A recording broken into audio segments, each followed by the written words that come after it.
যদি আপুনি এগৰাকী অভিভাৱক আৰু আপোনাৰ সন্তানে ক্লাছ 7 ক্লাছ 9 বা ক্লাছ 10 অধ্যয়ন কৰি আছে তেন্তে আজিৰ এই ভিডিঅ' বহুত আছে প্ৰতি বছৰৰ দৰে এইবাৰো সাজ মিছন 50 এডমিশ্যন কাম স্কলাৰশ্বিপ টেষ্ট আয়োজন কৰিছে অহা 5 জানুৱাৰী তাৰিখে আপোনালোকে ডেটটো মনত ৰাখিব 5 জানুৱাৰী তাৰিখে এই পৰীক্ষাটো ইয়াত সাজৰ কেম্পাছত অনুষ্ঠিত হ'ব আৰু যদি এই পৰীক্ষাত আপোনাৰ সন্তানে ভাল ফলাফল প্ৰদৰ্শন কৰিব পাৰে বা এটা ভাল ৰিজাল্ট কৰিব পাৰে তেন্তে আপোনাৰ সন্তানৰ কাৰণে আছে সাজৰ ফালৰ পৰা হেভি ইচ্ছুক ছাত্ৰ ছাত্ৰীসকলে সাজ মিছন 50 নীলবাগান হোজাই এইকেইটা নাম্বাৰত আমি নাম্বাৰকেইটা দেখুৱাই দিছোঁ আপোনালোকক এইকেইটা নাম্বাৰত আপোনালোকে যোগাযোগ কৰিলে ইয়াৰ সবিশেষ জানিব পাৰিব কিন্তু ইয়াৰ আগত আমি আপোনালোকক সাজ কৰ্তৃপক্ষই আজি প্লান কৰা সংবাদমেলৰ কিছু অংক দেখুৱাই ল'ব বিচাৰিছোঁ নেক্সট জেনাৰেশ্যনৰ কাৰণে আমাৰ ফাউণ্ডেশ্যন ষ্ট্ৰং কৰিবৰ কাৰণে আমাৰ মেইন হৈছে সাজ মিছন 50 এইটো আমি স্থাপন কৰিছোঁ আমাৰ এটাই এইম যে সায়েন্সৰ ফাউণ্ডেশ্যন মজবুত হ'ব লাগে কিয়নো আপোনালোকে জানে যে আমাৰ সৰু এইটো হোজাই ডিষ্ট্ৰিক্টত আমি চাওঁ যদি বহুত ৰিচ ধনী মানুহ আছে কিন্তু আমি বহুত বিচাৰি নাপাওঁ আমাৰ ইয়াৰ পৰা আইআইটিত কিমানজন আছে কিমানজন আইএসসি সায়েন্সৰ ইনষ্টিটিউট পঢ়ি আছে কিমানজন আলিগড় মুছলিম ইউনিভাৰ্চিটিৰ পৰা টেকনিক্যাল লাইনত পঢ়ি আছে বা ভাল জেএনইউত পঢ়ি আছে বহুত কম আৰু সায়েন্সত গ'লে যদি এতিয়া আমি এটাই জানো যে মেডিকেল আৰু ইঞ্জিনিয়াৰিং মেডিকেলৰ ফিল্ডত 3 বছৰ 4 বছৰ 5 বছৰ এনেকুৱা বহুত ষ্টুডেণ্টে কোচিং কৰিব লগা হয় আৰু বহুত তাৰো যেটো 5% বহুত কম কাৰণটো হৈছে ফাউণ্ডেশ্যন লেভেলটো বহুত দুৰ্বল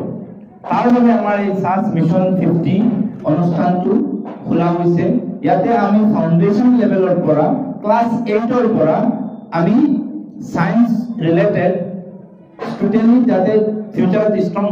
হ'ব পাৰে সেইটো প্লানিঙত আমি কাৰিকুলাম স্টাৰ্ট কৰিছোঁ ইয়াতে physics chemistry biology even class 6 ৰ পৰা আৰম্ভ কৰোঁ তাৰ পিছত যেটো প্ৰেক্টিকেল নলেজ ক্ৰিয়েটিভিটি বঢ়াবৰ কাৰণে স্কিল ডেভেলপমেন্ট এণ্ড ক্ৰিয়েটিভ লাৰ্ণিংৰ আমাৰ সাবজেক্টটো ইনক্লুড কৰিছোঁ তাৰ দ্বাৰা ষ্টুডেণ্ট মজবুত হ'ব এতিয়া কথাটো হ'ল ফাৰ্ষ্ট ফেজত আমি যোৱা 2 বছৰ ধৰি আমি ষ্টাৰ্ট কৰিছোঁ যোৱা বছৰ আমি 8 আৰু 9 ত এডমিশ্যন দিছোঁ যেটো নেচাৰেলি আমি নতুন ষ্টাৰ্ট কৰাৰ পিছত বহুত ষ্টুডেণ্ট কম পাওঁ আৰু সব যে সায়েন্সৰ পটেনশিয়াল থকা যে ষ্টুডেণ্ট আহে এনেকুৱা নহয় কিন্তু মই আপোনালোকক জনাবলৈ পাই সুখী যে আমি 2 বছৰৰ ভিতৰত আমাৰ যেটো প্ৰজেক্ট হিচাপত আমি যেটো এটা মই জাস্ট আপোনালোকক মেনশ্যন কৰিব খুজিছোঁ আপোনালোকে জানে নেকি এই বছৰ হোজাই ডিষ্ট্ৰিক্টৰ ভিতৰত সায়েন্স সাবজেক্ট ফিজিক্স কেমিষ্ট্ৰি মেথামেটিক্সত হাইয়েষ্ট মাৰ্ক পাইছে আমাৰ সাজ ইন্টাৰনেশ্যনেল মডেল স্কুলৰ ছাত্ৰ দিবাকৰ বিশ্বাসে কিন্তু তাৰ মেট্ৰিকত পাৰ্চেন্টেজ আছিল 85% ইয়াত কৰো আমি যেতিয়া যিবিলাক আমাৰ ফাউণ্ডেশ্যন বেজৰ ষ্টুডেণ্ট ওলাই আছে আমি কম পাৰ্চেন্টেজ টকা আমি ফোকাস কৰি আছো সায়েন্সৰ টেলেন্ট টকা পটেনশিয়াল টকা আৰু আপোনালোকৰ প্ৰেছৰ দ্বাৰা মই সকলো গাৰ্ডিয়ান সকলক আপিল কৰিব খুজিছো যে আপোনালোকে যদি বিচাৰে আপোনাৰ ল'ৰা বা ছোৱালীয়ে ভৱিষ্যতত সায়েন্সৰ ডিসিপ্লিনত গৈ ডক্টৰ হ'ব ইঞ্জিনিয়াৰ হ'ব বা সায়েন্সৰ লাইনত গৈ যদি সায়েন্টিস্ট হ'ব খোজে বা সায়েন্সৰ ৰিলেটেড এনি প্ৰফেশনত যাব খোজে আপোনালোক আগুৱাই আহক আমাৰ ওচৰলৈ আহক আমি আপোনালোকৰ ল'ৰা ছোৱালীক ফাউণ্ডেশ্যনৰ পৰা ষ্ট্ৰং কৰিম আৰু তাৰ কাৰণে আমি সেইটো এটা টেষ্ট এক্সামৰ পাতিছো য'ত ক্লাছ 6 ৰ পৰা ষ্টুডেণ্ট ওপৰৰ 6 7 8 9 ষ্টুডেণ্ট 10 ৰ ষ্টুডেণ্টও এপিয়াৰ কৰিব পাৰিব 11ত এডমিশ্যনৰ ল'বৰ কাৰণে অহা জানুৱাৰী মাহৰ 5 তাৰিখ সানডে 2025 ত আমাৰ সাজ মিছন 50 এডমিশ্যন কাম স্কলাৰশ্বিপ টেষ্ট অনুষ্ঠিত হ'ব এই টেষ্টটো আমাৰ দুখন কেম্পাছ সাজ মিছন 50 আৰু সাজ ইন্টাৰনেশ্যনেল মডেল স্কুলৰ অফলাইন মোডত হ'ব আৰু যেহেতু অসমৰ বা বাহিৰ ষ্টেটৰ কিছুমান ষ্টুডেণ্ট এতিয়া ত্ৰিপুৰাৰ পৰা কন্টেক্ট কৰিছে 2 এজন ষ্টুডেণ্ট বিহাৰৰ পৰা কন্টেক্ট কৰিছে সেইকাৰণে আমি এইটো পচিবল নহয় সকলো জায়গাতে সেন্টাৰ দিয়াৰ কাৰণে আমি অনলাইন মোড অপশনতো এই পৰীক্ষাও পাতিম সেম ডে সেইকাৰণে দূৰৰ ষ্টুডেন্ট যিসকলে বা গাৰ্ডিয়ান সকলে শুনা পাই আছে আপোনালোকে অনলাইনত ফৰ্ম ফিল আপ কৰিব আমি ডিটেইলছ পিছত প্ৰেছৰ মিডিয়া সকলক দিম বা আমাৰ যিবিলাক কন্টাক্ট নাম্বাৰ আছে তাতে কন্টাক্ট কৰিলে আমি ডিটেইলছ দিম সেই হিচাপে অহা 5 জানুৱাৰী 2025 সানডে সেই টেষ্ট অনুষ্ঠিত হ'ব তাৰ কাৰণে ৰেজিষ্ট্ৰেচন কৰিব পাৰিব there is no registration fees কোনো registration fees লোৱা নহব আৰু এক্সাম এমসিকিউ মোডত হ'ব এক্সাম এমসিকিউ মোডৰ 100 টা কোৱেশ্চন থাকিব সায়েন্স ম্যাথছ ইংলিশ গ্ৰামাৰ এইখিনি সিলেবাস থাকিব সায়েন্স ম্যাথছ আৰু ইংলিশ গ্ৰামাৰ এইখিনিৰ ওপৰত আমি টেষ্ট পাতিম প্ৰত্যেকটো কোৱেশ্চনত 4 মাৰ্ক থাকিব আৰু negative mark 1 mark negative mark থাকিব তাৰ পৰা আমি বেস্ট স্টুডেন্ট যিবিলাক হ'ব ফাৰ্স্ট সেকেন্ড থাৰ্ড স্টুডেন্টে 100% আমাৰ স্কলাৰশিপ পাব তেওঁলোকৰ টোটাল টিউশন ফিজ 1 টকাও দিব নালাগে আৰু আপ টু 10th ৰ্যাঙ্ক পালে 50% কনসেশন থাকিব আৰু তাৰ পিছত যিমান স্টুডেন্টে কোৱালিফাই কৰিব আৰু কোৱালিফাই কৰা বিলাকে টিউশন ফিজৰ 25% স্কলাৰশিপ পাব আৰু লগতে আমাৰ কিছুমান কেশ এৱাৰ্ডও আছে এইটো হৈছে ফেসিলিটিজ এতে কৰাটো হ'ল বহুত গাৰ্ডিয়ানে ভাবে আমাৰ ইয়াতে ফিজ স্ট্ৰাকচাৰটো হয়তো সায়েন্স ইনষ্টিটিউট ইন্টিগ্ৰেটেড বহুত বেছি হ'ব আমাৰ এটো নহয় বহুত নমিনাল ফিজ লোৱা হৈছে কাৰণ আমি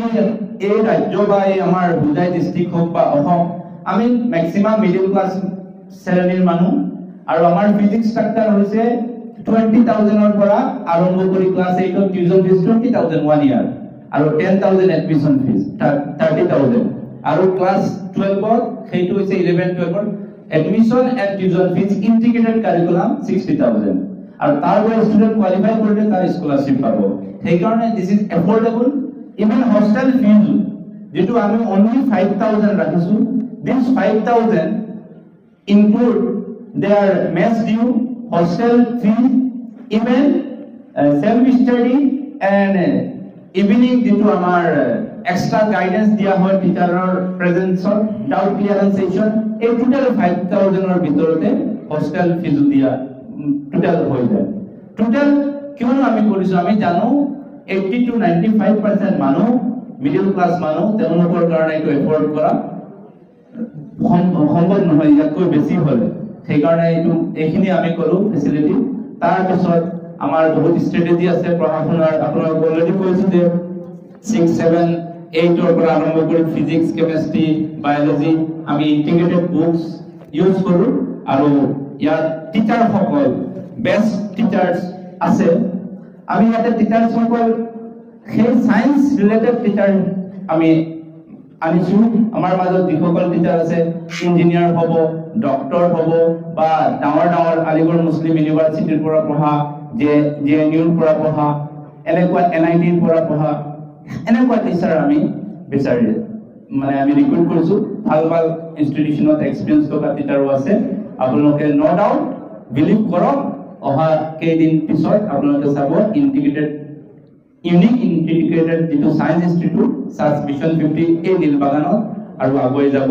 আপোনালোকৰ সহায় সহযোগিতা হলে আমিও আগুৱাই যাম ষ্টুডেন্ট আৰু ক্লাস 9 ত এডমিশন লবৰ কাৰণে ক্লাস 8 ৰ ষ্টুডেন্ট এপ্লাই কৰিব পাৰিব আৰু বৰ্তমানে যিবিলাক ষ্টুডেন্ট ক্লাস 10 ত পঢ়ি আছে বা এইবাৰ ফাইনাল দিব তেওঁলোকে এপ্লাই কৰিব পাৰিব ক্লাস 11 ৰ কাৰণে আৰু আমি 6 আৰু 7 ৰ ফাউন্ডেশন স্টাৰ্ট কৰিছো সেইটো কেম্পাস আমাৰ গড়গাঁৱৰ সায়েন্স ইন্টাৰনেশ্যনেল মডেল স্কুলৰ লগতে হ'ব কিয়নো বেসিক এডুকেশন তাতেও লগতে দিয়া হ'ব 6 আৰু 7 তো আমি টেষ্ট পাতি আছো এইবাৰ ফাৰ্স্ট কিন্তু এইখন কেম্পাসত 8 ৰ পৰা থাকিব ৰেজিষ্ট্ৰেচন প্ৰক্ৰিয়াটো কেনেকুৱা হ'ব ৰেজিষ্ট্ৰেচন প্ৰক্ৰিয়া সিম্পল আমি আমাৰ ফৰ্মও আছে বা আমাক কন্টাক্ট কৰিলে আমি লিংক দিম গুগল ফৰ্মৰ লিংক দিম তাতে তেওঁলোকে ফিল আপ কৰিব পাৰিব ইজিলি নতুবা আমি পেজ দিম পেজ ফিল আপ কৰি মোবাইলৰ হোৱাটছআপত সেন্ড কৰিলে হ'ব আমাৰ যেটো নাম্বাৰ এই নাম্বাৰত কন্টাক্ট কৰিলে আপোনালোকে নাম্বাৰটো মিশন 50 ৰ ওয়েবসাইট আছে searchresearchfoundation.org তাতে হেৰি কৰিলে পাই যাব